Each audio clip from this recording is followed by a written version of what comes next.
Good morning, everyone. We're on day 34 of the Democrat shutdown. Day 34. It's now officially the second longest shutdown in U.S. history. And we wanted to just have a simple exercise with you this morning to go through just a couple of important facts. There is such a staggering amount of gaslighting and false information that Democrats are engaging in right now. And so we thought it would be useful to just this morning, in a very brief and concise manner, separate fact from fiction. So I'm just going to go through 4 false claims that you have heard over and over and over, and just explain once more what the simple truth is. Meredith, let me see the first slide here. Here's the first one. The obviously false claim of the Democrats is that Republicans have closed the government. I've heard them say this myself. You've all seen it in interviews. They're blaming the shutdown on the Republicans, and it is patently absurd. The next slide will show you the simple fact. The obvious fact that everyone can see. It is Republicans who have voted to open the government 14 times.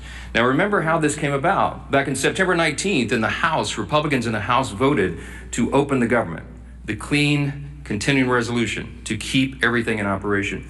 Every Democrat except one in the House voted to close the government. But we still passed it because we have the majority. And so we sent that bill over to the Senate. And 13 different occasions, 13 times, the Democrats have voted to close the government. Republicans voted yes every time to open it.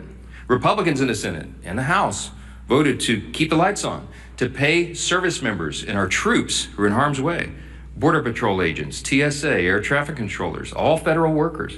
They voted to ensure that women, infants, and children nutrition programs continue and that SNAP benefits continue to go to the American families who are in need.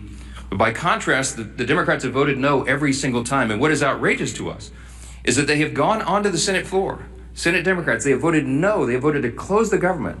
And then they have gone out to the hall, to the nearest camera they can find.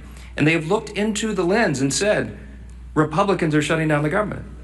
It makes no sense. It's the most extreme example of gaslighting in the history of American politics.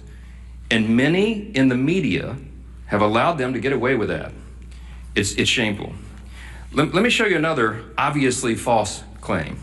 Obviously false claim number 2 of the Democrats is that Republicans are being unreasonable. Well, here's the fact. Let me see the next one. The fact is very simple. Republicans are refusing to accept the Democrats' outrageous demands. Now, why do we say that?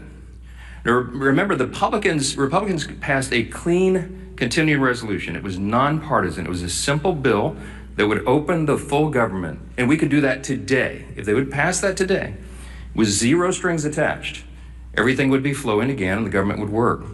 Importantly, remember that we offered that CR in good faith. And why do we say that? Because it was offered after a bipartisan, bicameral negotiation between both chambers. Because you see, you had the appropriators, Republican and Democrat appropriators, who got together and decided they agreed on the need for a short-term CR so that they could continue their negotiations on the full-year funding bills. But this is something Democrats have spoken passionately about and acted upon many times in the past. We've recounted here every day. 13 different occasions in the Biden administration, they passed continuing resolutions.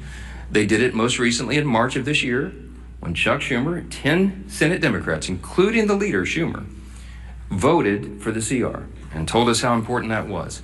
The CR that's on the table right now and has been sitting there for 45 days is nearly identical to the one that they voted on in March. But shockingly, this is the big thing. In addition to their refusal to support the CR and reopen the government, the Democrats have had the audacity to also demand something new. They demanded $1.5 trillion with a T in new spending obligations in exchange for the simple funding resolution. They filed on paper in the Senate record back in September, and it still sits there as their counter proposal. They would spend $1.5 trillion of your taxpayer funds. Included in that is nearly $200 billion of taxpayer funds that they want to use to restore free health benefits to illegal aliens.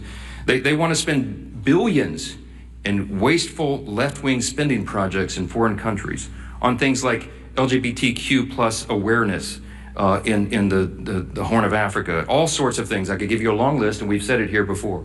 They want to spend $500 million to prop up left-leaning news organizations. And shockingly, in that same proposal, as their ransom for reopening the government, they want to cut $50 billion from the rural hospital fund that the Republicans just got signed into law on July 4th. That is the bill that they filed that shut down the government. And every American can see that for themselves. So their claim about Republicans being responsible is laughable. Let me go to